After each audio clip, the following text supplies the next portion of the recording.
तो hello guys, आज हम बात करने वाले हैं केमिस्ट्री के सबसे ज़्यादा इम्पॉर्टेंट क्वेश्चंस के बारे में।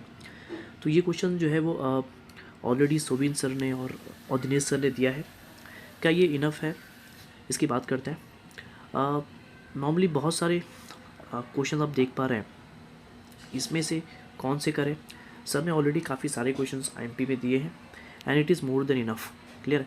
तो जो सर ने क्वेश्चन दिए हैं वो आप देख पा रहे हैं। हर एक क्वेश्चन जो है वो सर ने डिटेल में दिया हुआ है और मैक्सिमम क्वेश्चन इसमें से ही आने के आपके एग्ज़ाम में चांसेस है।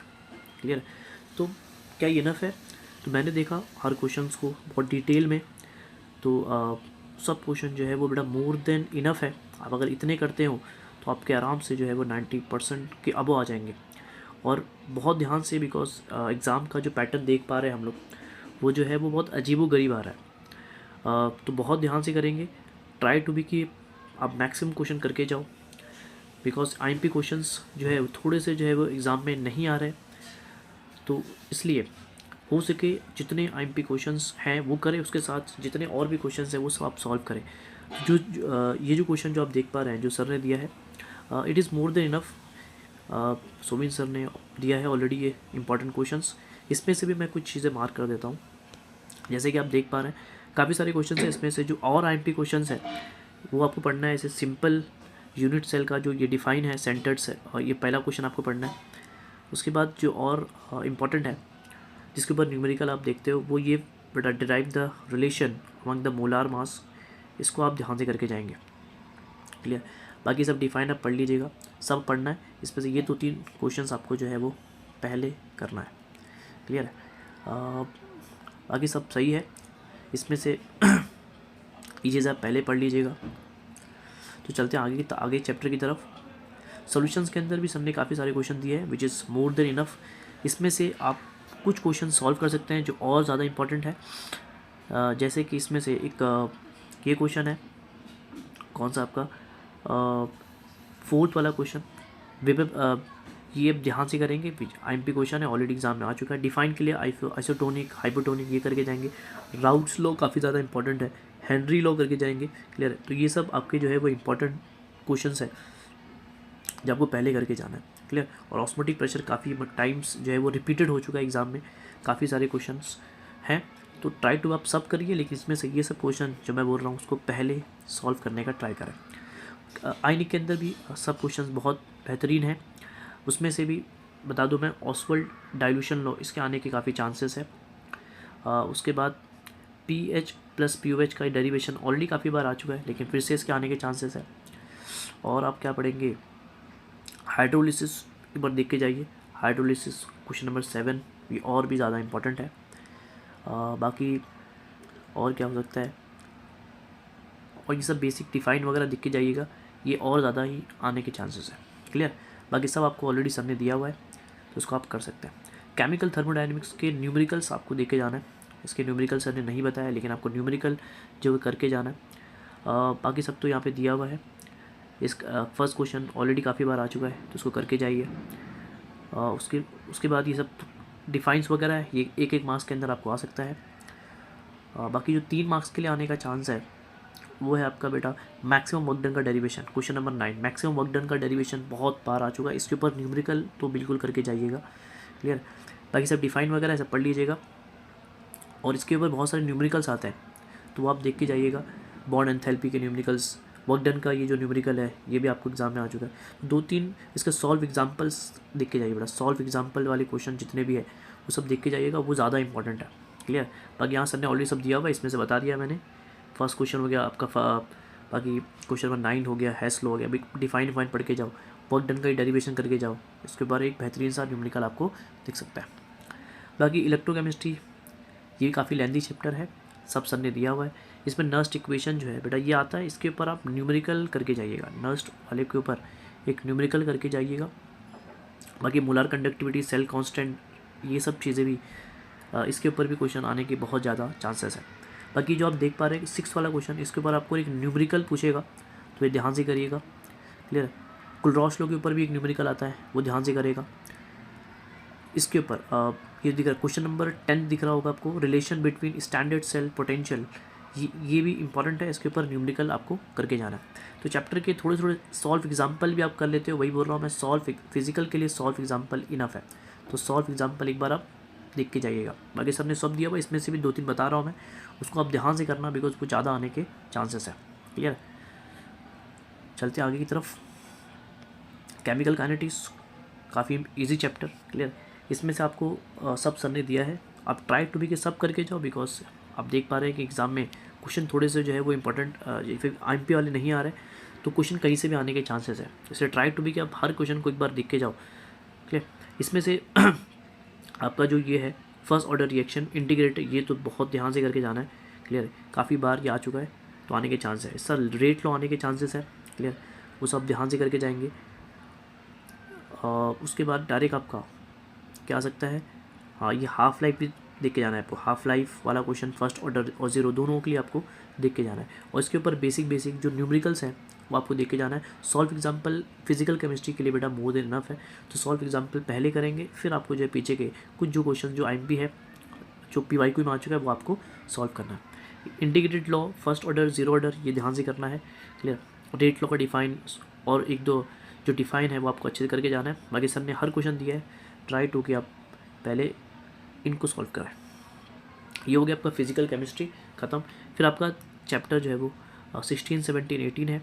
ये भी काफ़ी लेंदी चैप्टर है, सर ने काफ़ी अच्छे से हर क्वेश्चन को दिया है, इसमें से आप कर लीजिएगा। क्लियर है, एक बार देख लीजिएगा, इनमें से ही क्वेश्चन आने के पूरे चांसेस हैं। तो ये आप एज इट इज़ जो है वो पूरा कॉपी करेंगे और पूरा एक बार पढ़ के जाएंगे। ट्रांजिशन इनर ट्रांजिशन भी सेम पूरा पढ़ के जाइएगा। काफ़ी सर ने बेहतरीन तरीके से हर एक क्वेश्चन को यहाँ पर बता दिया। ट्राई टू पूरा करें, इंपॉर्टेंट पे ना जाए। कोऑर्डिनेशन कंपाउंड, हाँ इसके क्वेश्चन थोड़े से सर ने दिए हैं, इसमें से आप जो है वो वैलेंस बैंड थ्योरी इसको करके जाएंगे बिकॉज काफ़ी IMP क्वेश्चन है। क्लियर, उसके बाद और क्या है, हाँ ये क्वेश्चन जो है वो एग्ज़ाम में काफ़ी बार रिपीट हुआ है तो इसको करके जाइएगा। सिस ट्रांस वाला जो आइसोमर है वो पूछता है, बहुत ज़्यादा ही IMP क्वेश्चन जो बहुत चांस है वो बेटा आपका UPSC naming of coordination compound, तो ये आपको जो है पहली फुर्सत में जो है करके जाना है बेटा, बहुत इंपॉर्टेंट है। क्लियर, बाकी सब तो आप देख पा रहे हैं। ये जो क्वेश्चन है ये भी काफ़ी बार आपको एग्ज़ाम में आ चुका है। EN जो थ्योरी है वो भी बेटा आपको काफ़ी बार आ चुका है, इसको आप करके जाइएगा। क्लियर, ये मेन क्वेश्चन है, एक IUPAC हो गया, एक EN हो गया और इससे ट्रांस वाला हो गया, ये सब क्वेश्चन जो है आपको, और एक VBT हो गया बैलेंस बैंड थ्योरी, ये पहले करके जाना है। बाकी यहाँ से ज़्यादा टफ क्वेश्चन नहीं आता है। हैलोजन डेरिवेटिव्स मतलब वे आर ऑर्गेनिक केमिस्ट्री के अंदर आ चुके हैं। ऑर्गेनिक के अंदर रिएक्शंस की भरपूर प्रैक्टिस करना है आपको बिकॉज क्वेश्चन ज़्यादा वहाँ से आते हैं, वहाँ से थ्योरी कम आता है, क्वेश्चन ज़्यादा आता है। नेम रिएक्शन करके जाना है, जितने भी कन्वर्जन सर ने दिए वो सब प्रैक्टिस करेंगे। SN1 SN2 वाला IMP क्वेश्चन है, सब ऑप्टिकल एक्टिविटी सब डिफाइन में आएगा। SN1 SN2 का आपको डिफरेंस आएगा, ये जो बता रहा हूँ वही एग्जाम में आने के चांसेस है बेटा। क्लियर, बाकी कन्वर्जेंस रिएक्शंस को अच्छे से प्रैक्टिस करेंगे, जितने भी PYQs हैं PYQs बेटा वो जो है आपको करके ही जाना है। क्लियर, बिकॉज PYQ वाले क्वेश्चंस आपको एग्ज़ाम में आएंगे। और सैम्पल पेपर जो है वहाँ पे जितने भी ऑर्गेनिक के रिएक्शंस है वो सब आपको देख के जाना है। क्लियर, बिकॉज ऑर्गेनिक के रिएक्शंस में ही बच्चे फंसते हैं, तो वो आपको जो है वो अच्छे से करके जाना है बहुत ध्यान से। नेमिंग रिएक्शन में वुड्स रिएक्शन हो गया, सर ने दिया है ऑलरेडी, 2-3 रिएक्शन ही है जो नेमिंग है, बाकी सब आप अच्छे से दिख के जाइएगा।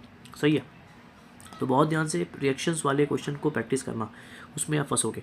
बाकी नेमिंग वगैरह रिएक्शन आप करके जाना, फिगलिंस्टन है, वुड्स है। क्लियर है, ये सब आप ध्यान से कर लेना। SN1 SN2 का डिफरेंस काफ़ी बार आ चुका है। क्लियर, देखो सर ने वहाँ दिया भी है, तो सब चीज़ें आपको अच्छे से करके जाना। अल्कोहल फिनॉल का भी सेम है, जितने भी रिएक्शंस है वो आपको अच्छे से करना है, रिएक्शन वाला पार्ट नहीं छोड़ना है, काफ़ी इंपॉर्टेंट है।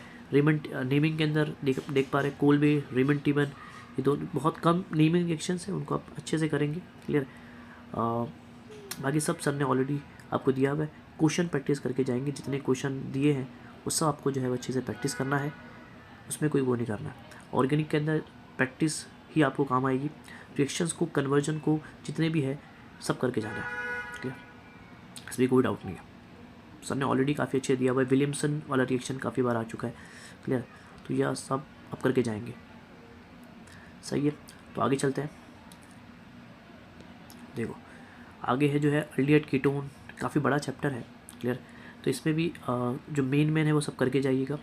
जितने भी कन्वर्जन्स हैं, जितने आपसे हो सके ट्राई को आप सब करके जाइएगा। क्लियर। बाकी जो नेमिंग रिएक्शंस है विच इज़ रिसेंटमेंट रिडक्शन, बड़ा बेंजोइक एसिड से ये जो क्वेश्चन है, benzoic acid using dry AC काफ़ी बार आ चुका है, तो इसको आप ध्यान से करके जाएंगे। बाकी सब अल्डोल, हेलोफॉर्म और अपना क्लैम्सन, तीनों जो है वो नेमिंग रिएक्शंस है, तो इनके ऊपर क्वेश्चन या फिर ये आपको डायरेक्टली जो है वो एग्ज़ाम में पूछ सकता है। बेटा इसके ऊपर आपको जो है वो IUPAC नेमिंग भी आ सकता है। क्लियर। और कैनविज़ारो रिएक्शन दिख रहा है मुझे, ये भी काफ़ी IMP है। वुल्फ किश्नर, ये भी काफ़ी IMP है। तो नेमिंग रिएक्शंस ध्यान से करेंगे, उसके ऊपर एक एग्जाम्पल करके जाएंगे, और ये सब तो IPC वगैरह तो आपको अच्छे से आता ही होगा। क्लियर। तो ध्यान से एक बार जितने भी नेमिंग रिएक्शंस हैं उन सबको आप एक बार देख के जाएंगे। क्लियर। अमाइंस भी चैप्टर काफ़ी छोटा सा ही है, इसमें भी आपको ऑलरेडी मालूम होगा। हॉफमैन वाला क्वेश्चन काफ़ी बार एग्जाम में आ चुका है। गेटरमैन बड़ा ये भी काफ़ी बार एग्जाम में आ चुका है। क्लियर है। ज़्यूटराइन वाला फॉर्मेशन काफ़ी साल से नहीं आया, एक से 2 मार्क्स में आ सकता है। क्लियर। हेज़नबर्ग का जो ये टेस्ट है ये एग्ज़ाम में आ सकता है। क्लियर है। बाकी सर ने और सब क्वेश्चन आपको ऑलरेडी दिया हुआ है, वो सब क्वेश्चन आप अच्छे से सॉल्व करेंगे। क्लियर। सैंडमेयर, ये भी जितने भी नेमिंग रिएक्शंस है उस आपको बेटा अच्छे से देख के जाना है। क्लियर। जितने आप रिएक्शन प्रैक्टिस करोगे आपके लिए उतना ही अच्छा होगा। PYQs आपको देख के जाना है। हाँ, बायोमॉलिक्यूल वगैरह चैप्टर ईजी है, यहाँ से आप कुछ चीज़ें कर लोगे, सर ने ऑलरेडी सब दिया हुआ है। क्लियर। ये स्ट्रक्चर वाले क्वेश्चन करके जाना, सुक्रोज, माल्टोज, लैक्टोज, ये सब आपको आ सकता है। क्लियर। और बाकी आपका क्वेश्चन सर ने ऑलरेडी दिया हुआ है जो IMP है। क्लियर। क्लासिफिकेशन ऑफ कार्बोहाइड्रेट्स ये देख के जाना एक बार। क्लियर। प्यूरिन वगैरह का स्ट्रक्चर एक बार देख के जाओ। बाकी सब आपको यहाँ पे सब सर ने ऑलरेडी दिया हुआ है, तो इट इज़ बेटा मोर देन इनफ। आगे चलते हैं।